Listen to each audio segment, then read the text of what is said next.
Chapter 6. Distribution of commodities. Barter and trade are unknown on Mars.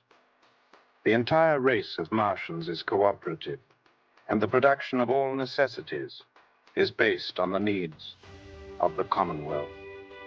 Specialization in different branches of industrial activity is centralized, as is the case of your Earth. That is, some particular parts of the planet, owing to climatic and other conditions, are better adapted for the production of some special kind of raw material used in the manufacture of clothes or other necessities of life, or the production of some particular foodstuff. But in every case, the incentive for industrial activity is not material profit. On the contrary, the real incentive is compliance with the Father's will. Transportation is effected by means of flying ships actuated by the control of gravitational attraction. These vehicles of the air, beside your crude affairs, are most perfect, and the amount of freight carried is unlimited, for the reason that the gravitational attraction of the cargo is nullified, as well as that of the ship. A more extended explanation concerning this matter is given in another section of this book. Another motive power used is cosmic or universal energy. We shall refer to this later. Immense warehouses and depots are scattered throughout the entire planet. These are centers of distribution. These warehouses are filled with what all the people of the entire planet need, in the way of food, clothing, and other necessities of life. These depots are in charge of trained and competent workers who attend to the issuance and distribution of all commodities. When a Martian is in need of any particular commodity, he makes application to have his wants supplied to the depot nearest to his habitation. He immediately receives the needed article. If the quantity and nature of his requisition is too large for him to carry personally, the same is delivered at his domicile by the Commonwealth's Transportation Department. What? No. Yes, 35 years ago, but not today. 1955, Chapter 7, Clairvoyant Visions of Mars. In connection with the revelation contained in this book concerning the physical characteristics of Mars, the compiler of this volume, as well also as the medium, was given much information concerning this advanced planet by means of clairvoyant visions. These pictures were given the writer at different times, commencing early in 1920 and continuing until the book was finished. As has been explained by the controls who have been instrumental in giving the information about Mars, the purpose of these clairvoyant pictures was to give the compiler of this book real visual evidence as to life on Mars, and in particular real pictures setting forth its topography, which could be elucidated in no other way. Written descriptions of scenery and of human activities necessarily fall short of the reality, especially when an attempt is made to record a series of events or a point of view outside the realm of our experience. The first picture realized by the writer, and for that matter the most important one, was the view given him of Urides the Beautiful, one of the most important centers of population on the planet Mars. It was while lying in bed one morning. The writer was contemplating the many messages being received from the Martian, who is the dictator of the subject matter of this book, that he found himself at a strange place, suspended as it were in the air over a beautiful lake of blue water, whose surface was broken by gentle ripples due to the soft, balmy breeze blowing over the surface of the water. The writer was facing what seemed to be a westerly direction, and at a distance of about 5 miles, there arose a series of small mountains, about 2,500 feet in altitude. These mountains skirted the shores of the lake. The sky was a beautiful blue, bluer than the sapphire-tinted skies of our own desert lands. The mountains were tinted red from base to top, except where the moisture near the shores of the lake had stimulated a vegetal growth, whose green contrasted most harmoniously with the red of the soil. 2 white clouds floated majestically near the peaks of the highest mountain. The atmosphere was impressively clear, and all objects seemed to stand out in sharp definition. a condition seldom seen by dwellers on our Earth, except in extremely dry and arid regions. On top of a small plateau, forming the crown of a low-lying hill at the base of one of the highest mountains, and about 1,500 feet from the shoreline, I was startled to see a large city. The thousands of closely nestling buildings seemed to be built of white stone. The writer was lost in admiration, for there in front of him, the pure white of the city, contrasting so vividly with the red soil of this faraway planet, stood the habitations of an advanced race, many millions of miles removed from my own world. The writer was impressed with the fact that with but few exceptions, the buildings of gleaming white were all one story in height, and it became instantly evident that crowding is not tolerated by the inhabitants of this progressive planet. A few structures towered above the rest. These, as the writer was informed later, were the public buildings dedicated to the use of the people as lecture halls, centers for music and art, etc. On a subsequent occasion, the writer was shown a close-up view of Urides. Flowers, grass, and green foliage abounded everywhere. The long streets were broad and well paved and flanked on two sides with long rows of one-storied buildings of white stone, beautiful in their simplicity. No extreme ornamentation is carried out in the erection of buildings on Mars. On the contrary, the simple square outlines, characteristic of our own old mission architecture, seems to prevail on the planet Mars. The same simple style prevails with the public buildings, except that massive stone columns mark the portals of same, reminding one of our own early Grecian architecture. Many palm-like trees grew all over the city, especially in the neighborhood of the public building. A week after the occurrence of the above incident, the writer was shown, in the same manner as before, one of the many canals that gridiron the Martian globe. This particular canal is one of the main waterways on Mars, and appeared to be about a mile wide at the point of observation. The water was of a deep blue color, denoting great depth. Along the banks of this waterway could be seen many houseboats or floating dwellings. Some of these houseboats were very large and evidently housed large families.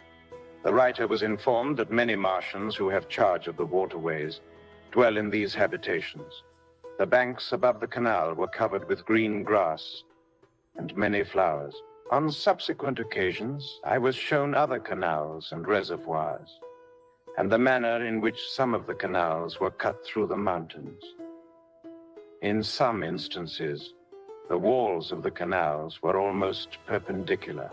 Steep cuts, even in soft ground, seemed to be characteristic of all the waterways observed by the writer.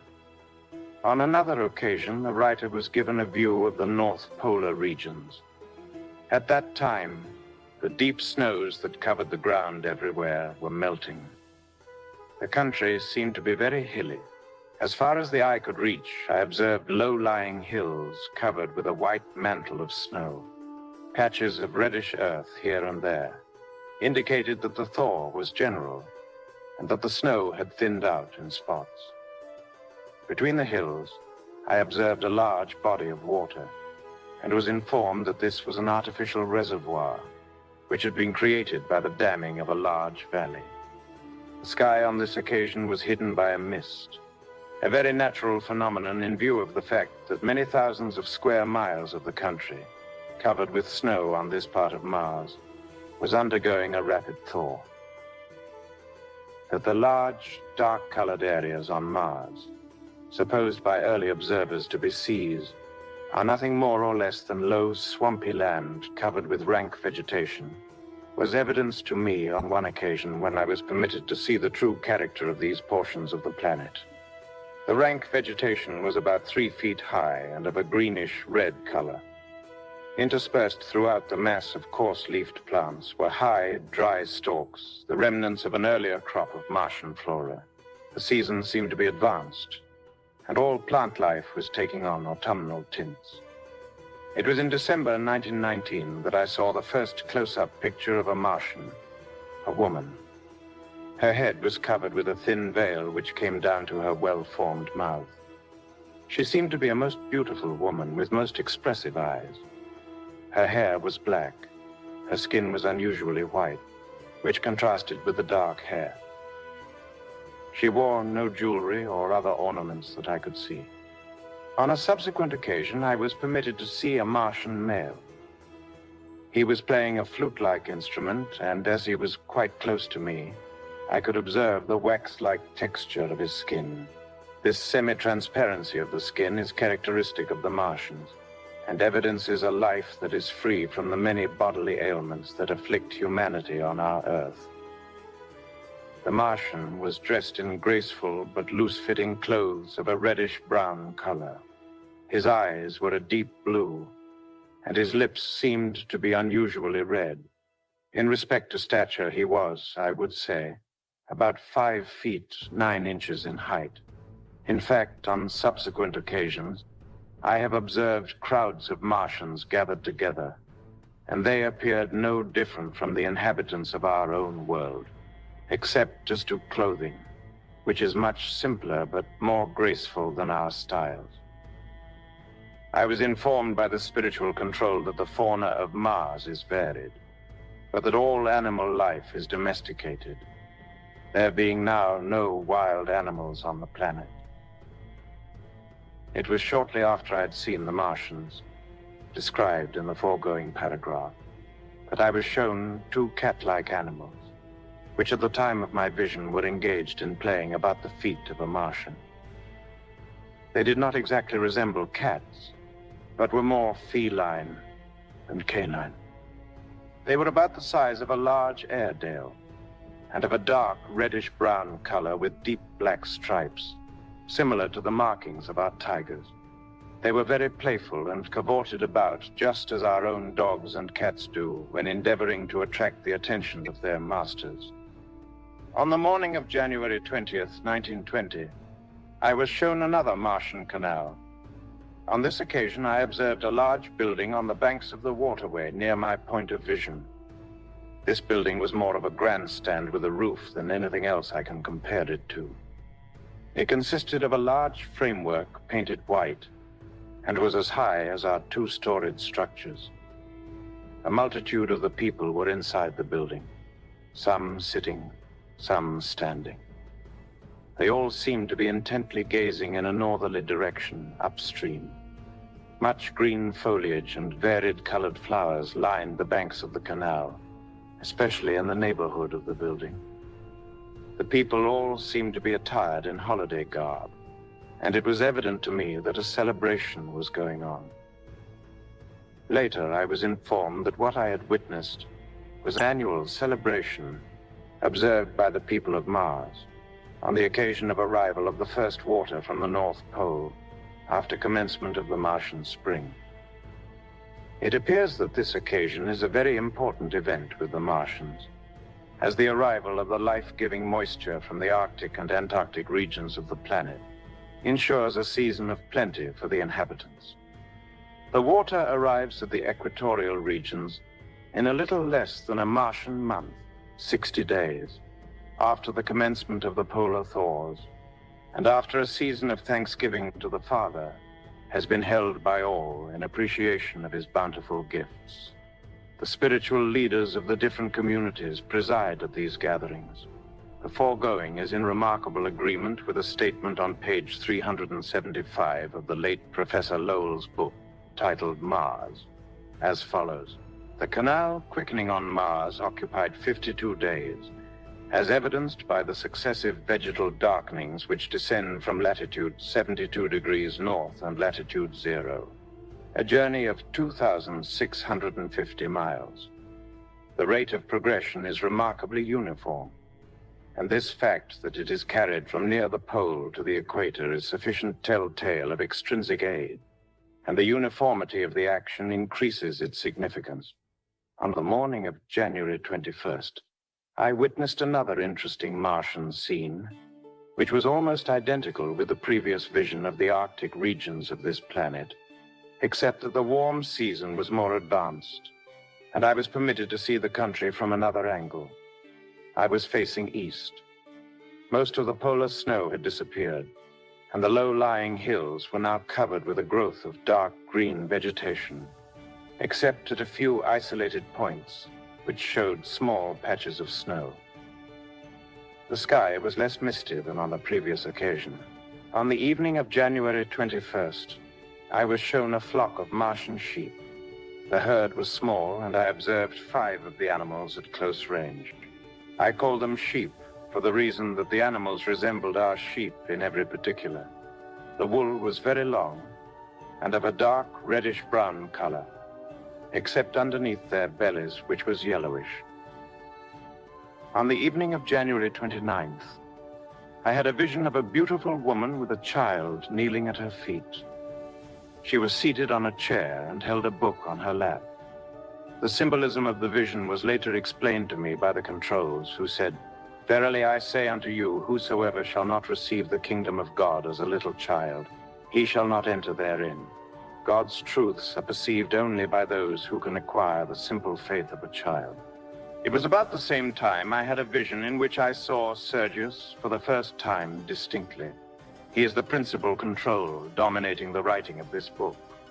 He appeared very patriarchal with a long beard. His features were decidedly Semitic. His countenance was most spiritual and beautiful.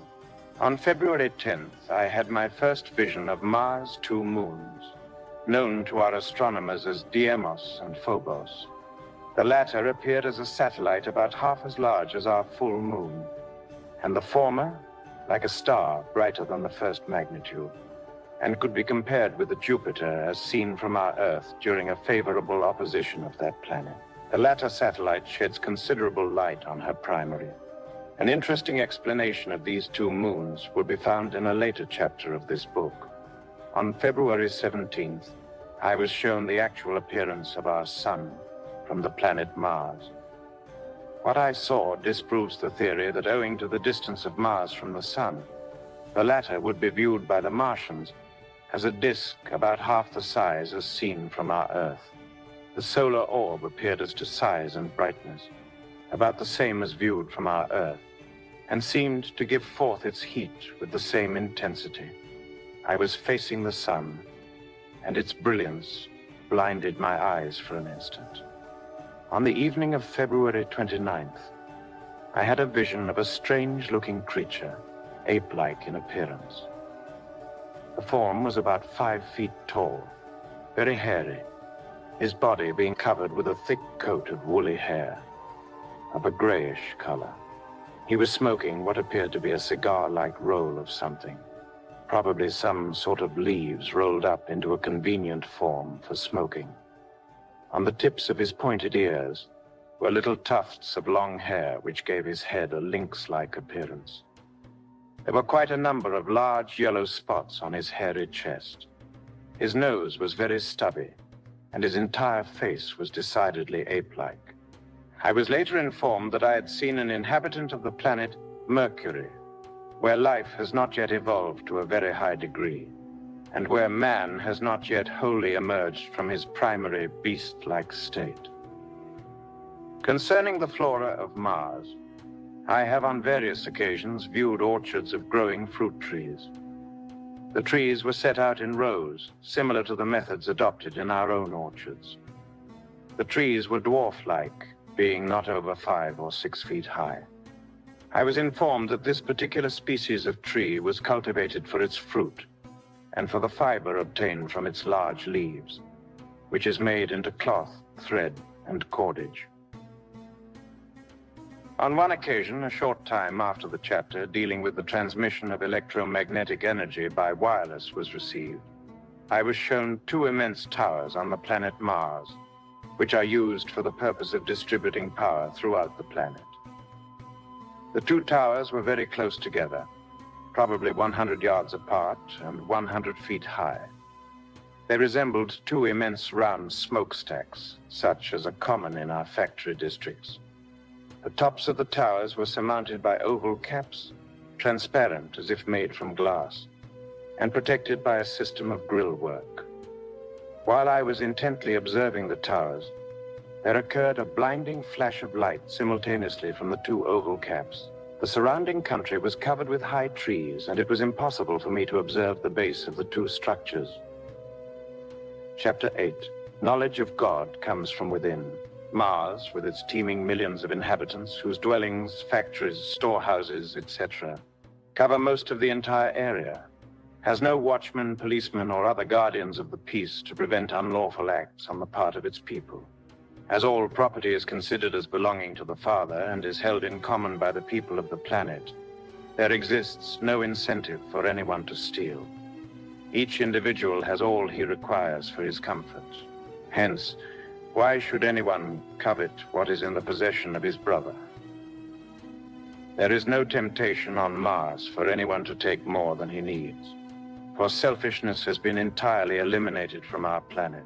Selfishness has no place among really civilized beings. It is a relic of the jungle where it is necessary to perpetuate the lower animal life. You of your Earth have reverted or degenerated to a primordial condition or state through the law of atavism. This is a part of your fall from divine grace. And to induce man on your globe to realize his pitiful condition and redeem himself is the work of the spirits from the higher spheres who are now with you. Mars has no church system and no ecclesiastical hierarchy. All Martians recognize and worship one God, the Eternal Father.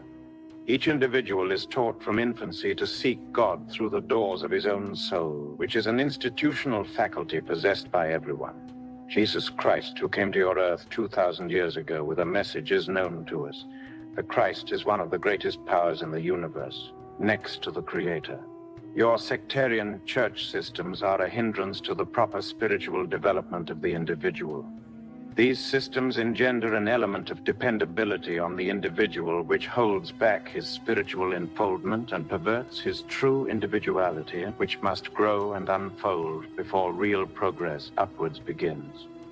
All knowledge of God should come from within, and not through the instrumentality of imperfect individuals, such as your religious teachers are.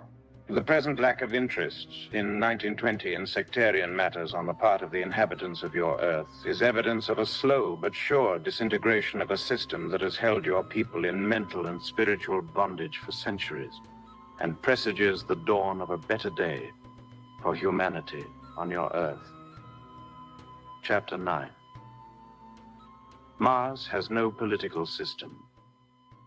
When love rules a community of people, there is no need of administrative bureaus for the regulation of the lives of the inhabitants who make up the population of a planet. For the same reason, Mars has no gubernatorial or political administrative center. This announcement may, in a measure, be a disappointment to many readers who have imagined that no considerable number of human beings could live and prosper without the aid and guidance of a complex administrative system such as you have on your Earth. Bureaucracy and autocracy are evils resulting from an undeveloped civilization and have no place in a community where selfishness has been eliminated. When each individual of a vast population, such as that of Mars, is actuated and guided by the light within, there is no need for a horde of political parasites to direct the destinies of the race.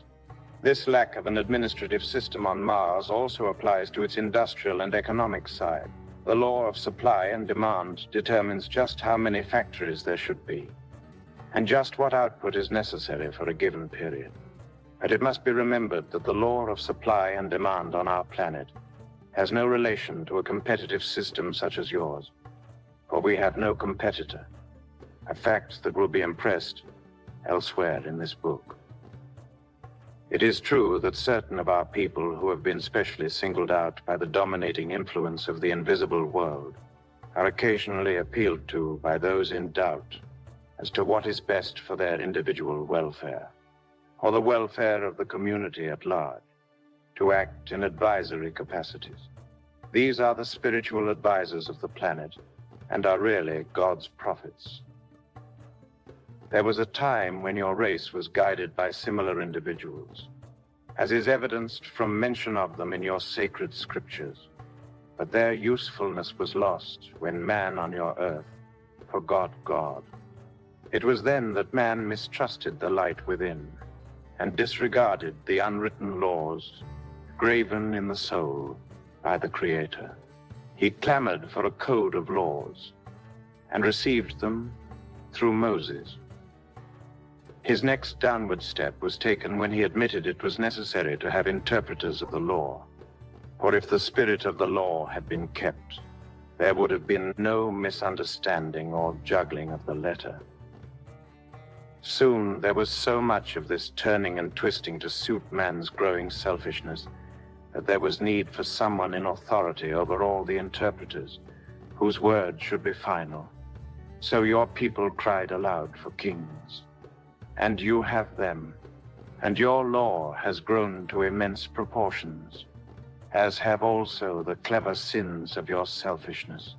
Where there is no sin, there is no need of laws, for the righteous man is a law unto himself. It must not be imagined that because of the lack of a political system on Mars, such as you deem necessary on your Earth, that all is chaos and life a sort of happy-go-lucky existence. On the contrary, the Martian existence is controlled by the acme of system, which is in accordance with the law of divine harmony. A system from which has been eliminated all the useless wheels which so clog up your lives and make your progress slow indeed. Chapter 10. Mars is ruled by love, and now abideth faith, hope, and love, these three. But the greatest of these is love.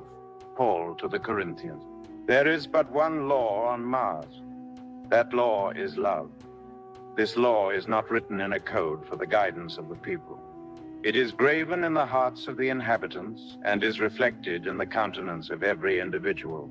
This law is the incentive before the entire population and urges each individual onward to the completion of the task before him.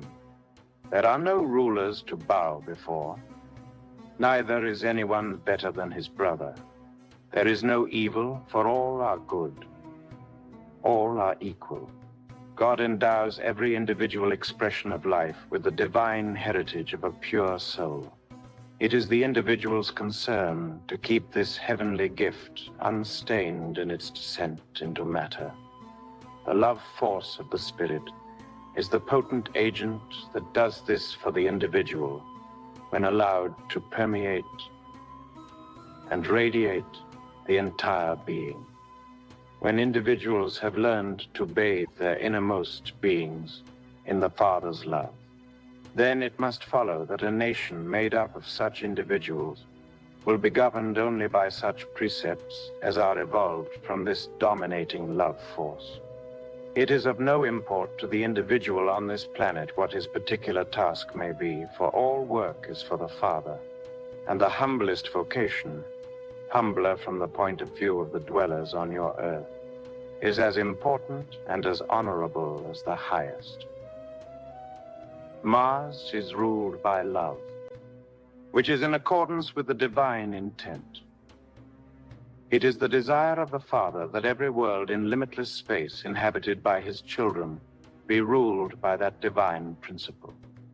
For when love is the supreme law of a world, as it is of the universe, there is no need of a system of complex laws and a horde of judicial officers to interpret and enforce them. When love enters into the life of a community, selfishness makes its exit. Misery becomes a stranger, and pain and sickness vanish. From the cradle to transition, the Martian is dominated by love and guided by the Father's will.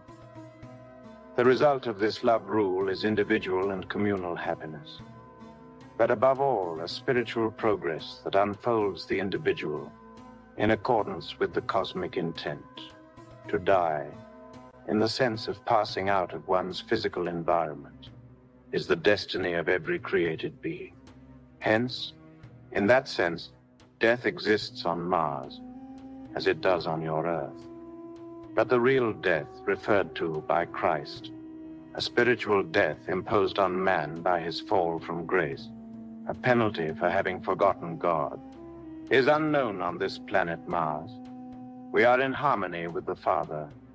Those who are spiritually dead are cut off from the Father as a result of their indifference and ignorance of spiritual truth.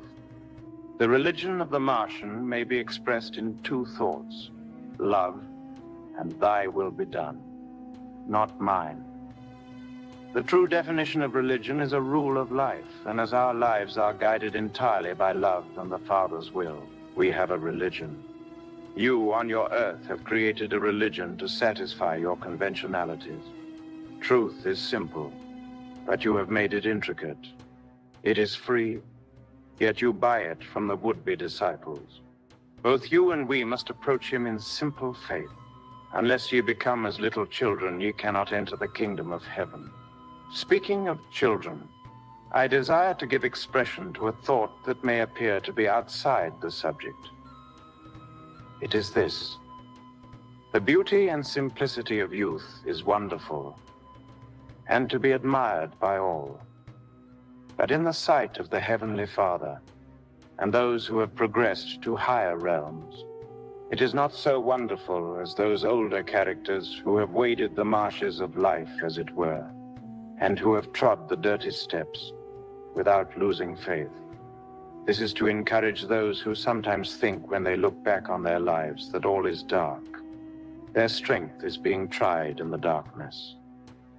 Therefore, their courage and faith is so much more. We who are giving you these messages have passed beyond the stage you are in, and do not have to be tried on every hand. We look upon you who are struggling through the pitfalls created by your false systems with pity, knowing how great your trials are. Do not think that because we have gone on to higher planes of life, that we are out of sympathy with you. The more we bask in the sunshine of love, the more tender we become to those in the shadow. And if you would only realize how strong you are with the Father's love and his real consideration for you, you would try so much harder to better your condition by meeting his love with love. We of Mars have learnt to keep the right pictures before the minds of our youth, that they may not be so sorely tried. But on your planet, you have not even the beginning of a system whereby they could be kept continually before the minds of your children, the real goal to be striven for. I make exception of the few homes on your planet where the parents are in spiritual growth, but these homes are not ideal, just a beginning of idealism. But they are better far than the masses in their home conditions on your planet. Now, we are ready to do all we can towards stimulating the living of the Christ life among all souls in the universe when it can be so arranged. But it will take eons of time on some planets and many decades on yours before we can scientifically teach you. To be sure, we are giving you all we can for this book, but it will not be universally accepted, although it will bring great joy to those who have faith. If you can keep some of the pictures we are giving you of the wonderful happiness we possess, it will help you in the sordidness of your own life. Picture beautiful things, and your heart must be beautiful. Strive with all your mind to hold beautiful thoughts, for it is well worth your every effort towards faith.